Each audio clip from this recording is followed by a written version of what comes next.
Executiva Show, gente. Eu sou Thalita Lombardi, a sua blogueira de negócios. Hoje eu tenho um convidado super especial que, além de tudo, é meu amigo pessoal, gente. Que legal.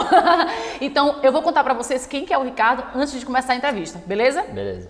Ricardo Rodrigues, 30 anos, é engenheiro de computação com mestrado em inteligência artificial pelo ITA, trabalhou em centros de pesquisa na França e no Brasil, foi professor universitário da Data Science na startup Peixe Urbano, foi selecionado pelo programa Tech Mission no Silicon Valley em 2014, como empreendedor de alto potencial, e é mesmo, viu, gente? Hoje é cofundador da startup Social Miner, que entrega soluções de inteligência para grandes empresas do e-commerce brasileiro. Bem-vindo ao programa. Obrigado. Quem que é o Ricardo tirando... É muita coisa aqui, né? Mas quem é o Ricardo pelo Ricardo? Bom, acho que você já deu um briefing assim, né? Mas eu acho que eu ainda tenho boa parte desse background técnico, né? Acho que você começou de tudo que você falou, eu falo muita coisa de o que eu já fiz como engenheiro, como cientista. Hoje eu sou um empreendedor, hoje eu sou um vendedor, hoje eu sou um marqueteiro, então acho que eu me tornei tudo isso por conta da startup, que a gente vai falar um pouquinho, mas eu sou um nerd e um geek que adora pesquisas. Adoro nerd, gente, então, hashtag se identifica. Tá, a gente se conheceu no Peixe Urbano, né, vou querer pegar dessa época, foi uma época muito boa na vida da gente, acho que foi uma escola. Foi muito legal. Até falei com o Ryan que a gente entrevistar. Legal. Mas me conta como foi trabalhar, a importância de trabalhar no startup antes de ter a sua própria startup. Antes de trabalhar numa startup, eu era da academia, né? Então eu trabalhava como cientista na França. Ai, gente, que fino. E eu tava de saco cheio, né, de você não conseguir aplicar muita coisa, né? Acho que quando a gente está na academia, a gente está anos à frente do mercado, por outro lado, a gente também não está aplicando muita coisa. Então, eu cansei daquilo, falei, putz, quero voltar para o Brasil. Isso foi em 2011. Mas eu queria voltar para um lugar que não fosse uma empresa careta. Eu queria ter uma experiência que fosse a experiência do que estava na época bombando. Acho que o Brasil estava em evidência, né? Tinha grandes empresas como o Peixe Urbano, chegando aqui com cultura do Vale do Silício e com essa proposta nova de trabalho, né? Então acho que foi isso que me interessou, recebi uma proposta, voltei, montei um time de Data Science dentro do Peixe Urbano com outras pessoas e para mim foi fundamental, assim, acho que as pessoas perguntam, poxa, se eu empreendo ou trabalho numa startup? Acho que se você conseguir segurar a bola, trabalha numa startup, porque é sempre melhor você aprender com os erros dos outros, né? Então, o Peixe Urbano foi uma experiência incrível. A gente conheceu muitas pessoas. Eu conheci meu sócio, hoje tem mais duas pessoas que são ex-Peixe Urbanos que trabalham com a gente. Tem muita gente ex-Peixe Urbano por aqui, né? Tem muito ex-Peixe Urbano, tem muita empresa que saiu, muita gente boa. Foi uma leva, né, de pessoas boas que se conectaram com uma proposta. Não é por nada não, né? Nós somos dessa leva. Que foi desse momento, né, 2011, 2012, 2010, né? Então, para mim, fez muita diferença, que foi ter passado por uma experiência com alguém que já estava estruturando aquilo um pouco melhor.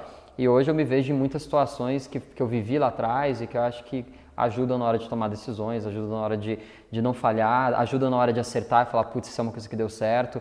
E sem contar nas conexões, né, que a gente faz, por isso que eu tô aqui agora. Lógico. Não, mas eu acompanho esse trabalho há muito tempo. Eu lembro que a gente se encontrou na Campus Party, não sei se você lembra, quando você estava levantando investimento para a Social Miner, assim. Foi um momento que a gente se confidenciou várias coisas. Claro que eu não vou falar valores, vamos deixar aqui guardado no meu coração. Mas o que é a Social Miner? A Social Miner é uma plataforma de automação de marketing humanizado. Então, Como é isso, gente, na vida real? Na vida real, a gente quer transformar... O marketing automatizado já existe, né? É você receber um conteúdo baseado no que você viu, é o retarget, que é aquelas coisas que te perseguem na internet, é o e-mail que você recebe de abandono de carrinho, isso é automação de marketing. O que a gente está adicionando é uma proposta de valor que e se isso pudesse ser muito mais humano? Se isso pudesse ser, além de relevante, além de automático, ser humano, menos robotizado, né? Então a gente criou uma proposta de valor de empresa que a gente une inteligência artificial, que é o meu background, que é parte do background do time, que metade é engenharia, mas também coloca uma proposta agregada de valor de comunicação, que como é que eu uno essa proposta de comunicação, levando em consideração as pessoas, né, que estão por trás de cada usuário, fazendo com que elas recebam coisas que sejam, uau, isso veio para mim, isso não é o marketing querendo me vender, ou isso não é o robô daquela empresa. A personalização, né, a coisa do one-on-one mesmo, né, o P2P, aquele famoso. Exatamente. Né? Então, é uma empresa de automação de marketing hoje com foco no e-commerce. Mas vocês são B2B? Somos B2B. Somos B2B. Dificuldade do B2B aí, gente. Mas eu acho que hoje no Brasil o B2B é o que tem que tá funcionando mais, né? Eu praticamente gosto. Eu acho que a gente teve uma proposta de negócio antes da Social Miner que era B2C e eu acho super desafiador no cenário brasileiro ainda mais, né? O B2B, assim, eu acho gostoso porque quando uma coisa dá certo, você já vê resultado, né? É mais rápido nesse sentido, não que seja rápido conseguir. Mas assim, a gente tinha um cliente, ele pagava e, putz, legal, isso é um resultado, né? Então, às vezes no B2C, os resultados não são monetários, né, no primeiro momento, né? É um resultado financeiro. Então, você tem vários desafios ali, inclusive de investimento, né? Então, acho que hoje, com pouco recurso, você valida uma ideia B2B Sim. com menos recurso do que uma ideia B2C. Eu acho que eu acabei me encontrando, eu gosto muito de trabalhar B2B. Eu lembro que foi a Partiu, né, que você falou, que você começou antes no B2C, e aí você pegou um pouco daquela ideia do Partiu para transformar o Social Miner que é hoje, e aí você foi lá conversar com o investidor. Por que você achou que foi o momento certo, assim, como foi que você falou, agora está na hora de buscar investimento? Como foi esse processo? A gente inverteu um pouco o processo de investimento, assim, acho que hoje muita gente tem uma ideia e já está pensando em como é que vai captar, né? Como eu e o Roger, que é meu sócio, que é ex-peixe urbano também, nós somos técnicos, então a gente conseguia fazer tudo sozinhos. Então assim, a gente trabalhava de Starbucks de madrugadas e eu programando, ele programando, vendendo, fazendo marketing, a gente construía muitas coisas. Então é um diferencial que depende do time, mas a gente começou com bootstrapping. Então no primeiro momento eu não precisava de dinheiro. E, na verdade, por muito tempo, a gente não pensava em dinheiro. Mas você se preparou para isso, porque tem a sua questão de você para se manter como o Ricardo, né? Então, vocês prepararam isso para isso antes? Eu acho que o ponto de virada, que foi precisamos de dinheiro, foi no momento em que a gente precisava se dedicar full time na empresa. Você empreendia, mas também fazia outras coisas. Eu dava aula, né? Você comentou. Então, eu dava aula no curso de Ciência da Computação na Embi Morumbi. À noite, o Roger era consultor. Então, eu ficava no horário comercial trabalhando, à noite dando aula, e o Roger trabalhando de dia e à noite. Então, foi muito trabalho de time mesmo, né? Vocês dois. Éramos nós dois, né? Basicamente sozinhos. Tinha um outro amigo que participou ali no comecinho, mas que, no fundo, fez com que a gente tirasse os primeiros resultados. Né? E a gente sempre foi muito com essa cabeça de linha, assim, de ser muito enxuto, de bootstrapping, a gente pode fazer sozinho. Eu acho que o momento de precisamos de um investimento foi, cara, agora a gente precisa de mais pessoas. A gente está caminhando, só que está caminhando muito devagar. Eu preciso crescer um pouco mais rápido, eu preciso de pessoas, eu preciso parar de dar aula. E aí acho que na hora que esse momento pegou e a gente falou, putz, eu tenho um negócio que eu quero que seja a minha vida agora, aí foi a hora que a gente buscou um investidor. Entendi. E você é carioca, né? Não, eu sou mato-grossense. Você é mato-grossense. Como é que é essa vida de empreendedor que tem que às vezes largar a família, largar tudo em busca de realizar o sonho, não de um sonho, a busca de realizar um sonho. Como é isso pra você? Você tem essa saudade de casa? Me explica um pouquinho como é esse desapego, né? Eu sempre fui muito inquieto, né? Então eu saí de casa com 16 anos para fazer faculdade. Nasci numa cidade de 10 mil habitantes, então assim, no interior do Mato Grosso. E o que a gente tinha lá, apesar de eu ter um ambiente familiar muito legal, que sempre me deixou muito livre para as escolhas, eu não tinha opções que permitiam fazer algumas coisas que eu gostaria, assim, né? Eu queria... meu primeiro vestibular foi para arquitetura, não foi nem para engenharia de computação. Engenharia de computação foi meu segundo plano. E no fim, bom!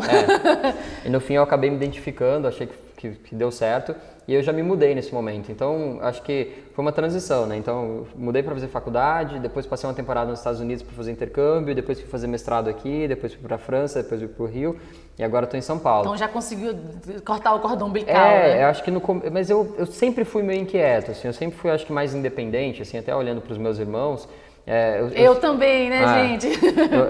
Aquele perfil mais desgarrado, eu acho que assim, eu sinto muito falta de não ter a família, né, as pessoas que, né, por perto, mas a vontade de fazer a diferença, né, de criar algo diferente, de mudar a vida das pessoas, foi tão grande, assim, essa inquietude de, cara, eu preciso ir mais, você percebe que o mundo é pequeno, né, você percebe que tudo é fácil, e que tudo é possível, né, não é fácil, mas tudo é possível.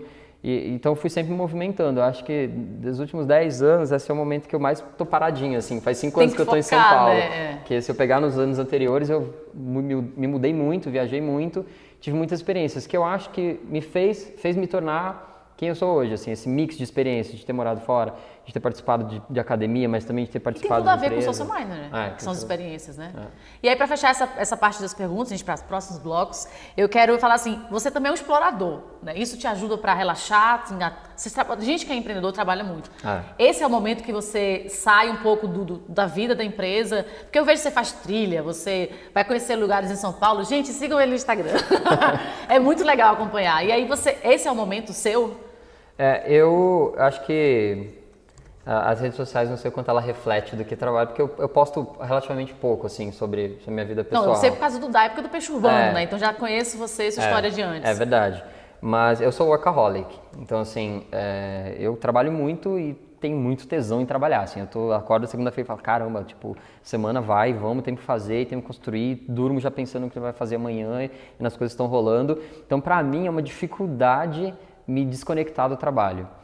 Agora que a empresa começou a crescer e ficar mais estruturada, eu começo a me desconectar um pouquinho. Então, assim, ano passado, por exemplo, foi a primeira vez que eu viajei e fiquei um pouco mais tranquilo, porque já tinha alguém que conseguia responder um pouco pelas atividades que eu fazia. Então, fui pra Disney com a minha sobrinha. Que delícia! E aí eu tava na montanha-russa e falava, será que tem algum cliente ligando, né? Tipo, pensando sempre, será que tem alguma coisa importante? Será que eles não estão conseguindo?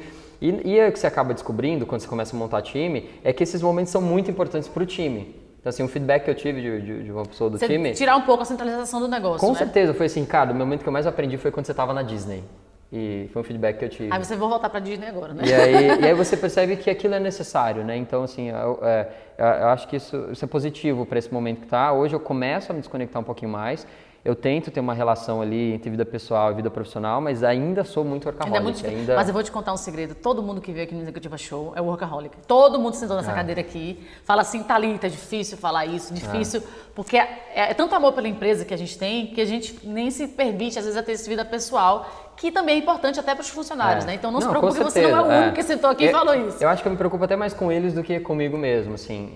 Mas é uma fase de transição. Eu acho que agora eu tô numa fase, por exemplo, eu tô começando a meditar. Legal. Então eu senti que isso funciona para mim. Acordar e meditar 10 minutos, às vezes antes de falar com o cliente, você faz uma estratégia de meditação rapidinho, para se concentrar, pensar o que você quer ter. Isso tem me ajudado a me desconectar um pouquinho e falar, putz, eu tô aqui, tô no presente, para de pensar em 1 milhão de coisas que vai ter alguém para resolver. Tipo, se não resolver agora, não vai acabar o mundo. Então, parei de acordar de madrugada para responder um e-mail de um cliente para ele ter aquilo na manhã seguinte. Então, assim, a gente sabe que as coisas não... Ao longo do tempo a gente vai administrando, né? E aprendendo isso, né? Legal. E agora com vocês, o Momento Pitch.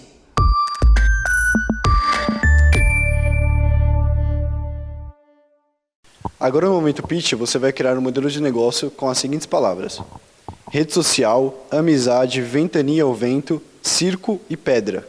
Olá pessoal, estou desenvolvendo uma nova rede social que vai servir para você construir novas amizades. Não importa se estiver chovendo ou com muito vento, se você estiver na chuva, você não vai ser apedrejado porque você está caçando Pokémon, porque aqui agora, nessa nova rede social, você consegue encontrar pessoas com o teu perfil. Pode ser nerd, pode ser geek, pode ser karateca. Curtam aí a nossa rede social. Muito bom, muito bom, muito bom. Ellen, agora é com você.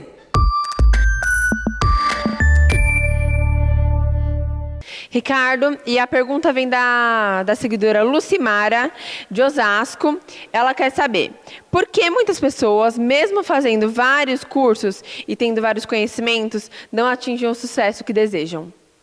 Lucimara, a sua pergunta é muito legal. Esses dias eu fui questionado sobre isso. E o que me fez aprender sobre tudo que eu tenho feito hoje na minha empresa, e a resposta foi, porque eu não fiquei lendo livros. Então, acho que se só estudar, se só ler livros, se só fazer cursos fosse a única opção, acho que estaria cheio de CEOs saindo do MBA, né? Então, assim, acho que não é só isso. Acho que para a vida de empreendedorismo, especialmente de startup, onde tudo move muito rápido, é tirar a ideia da gaveta e executar. Então, acho que o meu conselho sim, utilize conceitos, né, de startup enxuta, de execução, mas eu acho que o que vai contar mais é você passar por aquela fase. Então, em vários momentos eu me questionei, né, se eu estava fazendo alguma coisa correta ou se eu poderia estar fazendo de outra forma, mas eu acho que no fim do dia não interessa quantos livros você leu, com quantas pessoas você falou. Se você não passa por aquela experiência, é muito difícil você conseguir avaliar. Então, acho que o que faz a diferença entre pessoas que, de fato, têm muito conhecimento é que startup não é concurso público. Então, não interessa se você decorou um monte de perguntas. No fim, você vai ser validado se você está conseguindo executar, se você está conseguindo faturar, se você está conseguindo contratar, se está conseguindo entregar valor para as pessoas. Então, acho que tira o técnico, né? Acho que no primeiro momento, acho que o Facebook tem uma frase muito legal, né? Que é move fast and break things. Então, vai lá, arregaça as mangas, faz o que tiver que fazer, erra o que tiver que errar, né? E errar rápido faz muito sentido para a startup. Então, assim, eu sou um cara que gosto de buscar novas coisas, mas eu acho que o que me faz ser o empreendedor que eu sou hoje, os resultados que a gente vem atingindo com a empresa, não é por conta dos livros, e sim porque a gente teve coragem e audácia de ir lá e falar, vamos fazer, vamos quebrar a cara, vamos errar, e é por isso que está dando certo. Muito bom, olha aí, gente, a dica do dia. Gente, agora infelizmente é o final do programa, a gente vai fazer aquele quadro que todo mundo adora e todo empreendedor chora. Mentira! Então chama a vinheta que é a hora do bate-bola. Rede social ou rede à beira-mar sem internet? Rede social. Por quê? Bom, porque eu trabalho com isso. Sim. Né? Então, eu acho que eu acredito numa nova forma de interação das pessoas. Eu gosto muito de natureza, nasci no Mato Grosso, mas eu passo pouco tempo sem internet. Eu sou uma pessoa muito conectada, eu gosto de saber o que está acontecendo, eu fico bem aflito. Então, prefiro estar nas redes sociais do que só na rede. Só na rede. Estando conectado direto, você prefere falar, receber uma ligação ou digitar no WhatsApp, por exemplo? Olha, é uma deficiência minha, mas eu prefiro digitar no WhatsApp. Eu também. Mas é uma deficiência minha. Eu gostaria de querer falar mais, né, de querer ligar. Às vezes eu fico assim, será que eu ligo? Será que eu não estou incomodando? E aí fico naquela, mas acho que você tem que ser cara de pau, não seja como eu. Ligue pro cara e faça as coisas acontecerem, né? Fica esperando o cara, os 2 pauzinhos do WhatsApp, ele não, porque essa é a galera... Não, porque é uma decepção, quando dá os 2 lá e a pessoa não responde, liga pro cara e a gente resolve. entra em depressão, né? Você é a pessoa que compra online ou offline? Olha, eu trabalho com e-commerce, mas eu compro bastante até online, mas assim, muito menos do que eu gostaria. Acho que hoje acho que eu consumo pouco, na verdade, sabe? Bom, é boa dica, a gente consuma menos. Não, consuma mais, na verdade, né? Vamos aquecer a economia, mas eu acho que eu consumo pouco, assim. Né? E quando consome é mais offline mesmo? Depende, né? Eu acho que assim, eu acabei de voltar de uma viagem para a Europa, eu fiquei impressionado como as pessoas lá consomem qualquer tipo de coisa, né? Eu tenho amigos que compram água na Amazon. Né? Então, porque ele não tem carro, então ele não quer carregar. Mais fácil, né? Então assim, eu sonho com esse momento. Para mim, esse momento vai ser muito legal. Assim, tem um botão da Amazon, na verdade, você bota na casa... É o Amazon Dash Button. Isso, então, adoro. Então você vai lá e fala, eu quero mais sabão em pó. Eu acho que quando chegar esse momento eu vou consumir mais. É porque eu não sou o cara que compra muita roupa, que compra muito perfume, que compra muitas coisas assim. Então eu acabo consumindo um pouco. Mas quando consumo, acho que a internet é sempre uma opção. Os livros são no Kindle e coisas do tipo. Entendi. Sou um cara que gosta do digital, obviamente. Entendi. Táxi ou Uber? Uber, com certeza. Por quê? Bom, eu acho que eu prezo para uma empresa que vê valor na experiência de serviço. Então, para mim, hoje, não é só mais se locomover, é serviço. E aí, quando você começa a se reparar, são coisas pequenas, né? Mas você sai do Uber e não tem mais que pagar em dinheiro e pensar, o dia que você pega um táxi, esses dias eu peguei um táxi, eu quase saí sem pagar. Eu ia fechar a porta e dar tchau pro cara. Muito assim, bom, muito bom. E porque a gente se acostuma, né, com isso, mas eu acho que é um valor agregado de serviço. Assim. Então, hoje eu estaria disposto a pagar mais caro pelo Uber do que pelo táxi. Né? Então, bom, acho que também tem esse ranço com os taxistas e tal, acho que não é justo pensar que isso acontece com todos os taxistas, mas em geral acho que a gente tem um serviço melhor. Mas está aumentando a qualidade também, né, do táxi. Então o mercado vai mudando. Ele vai equalizando, então acho que tudo está sendo saudável, né? Então assim, obviamente quando precisa pegar táxi, pego. Mas pego o Uber, sim, por conta do serviço e, obviamente, se puder pegar um pool, eu sou daqueles caras que... A galera conhece muita gente no pool, né? Eu fico super feliz. Se entrar 3 caras no meu carro, eu falo assim, caramba, que legal, a gente usou um carro e 3 pessoas chegaram no seu destino. A sustentabilidade é uma coisa que é super importante. Você também é bem preocupado com isso, você anda de bike, né? Eu tenho uma bike, eu ando pouco de bike porque eu ia perguntar, bike ou carro? Bike total. Assim, eu tenho carta, mas não dirijo. Não gosto de motorizados, assim, não tenho essa paixão por carro, né? Acho que o brasileiro tem muito disso, né? De carro e tal. Eu não ligo muito, não leio 4 rodas, não quero nem saber. Não sei a diferença de um Uno para um Gol. Mas eu gosto muito de me movimentar. Eu trabalho há 10 minutos caminhando então não da minha se preocupar, casa. Né? Mas eu tenho uma bike, estou tentando criar o hábito de usá-la mais. Mas minha vida é metrô, Uber, bike e a pé, assim. Então eu faço tudo que eu preciso em São Paulo dessa forma. Amigo, muito obrigada, foi uma entrevista maravilhosa, muito feliz de ver você nesse crescimento todo, nesse negócio todo. Obrigada, Ricardo. E já que eu ganhei uma canequinha aqui com o meu nome e tudo mais, eu trouxe um presentinho para você também. Adoro o presente, vamos ver, gente. Carinho dos Miners, tem aqui. Vamos ver o que é. E a letra horrível confirma que foi eu que escrevi. Então, melhor ainda, né? Ai, eu ganhei a caneca! Olha que lindo! Pessoas e empresas que amam as pessoas. Eu amo. Vou botar aqui uma foto pra vocês depois direitinho pra mostrar. É, o nosso mascote. Né? O mascote de vocês. Gente, se inscreve aqui no canal. Me segue em todas as redes sociais que é Menina Executiva. Até domingo que vem. Beijos!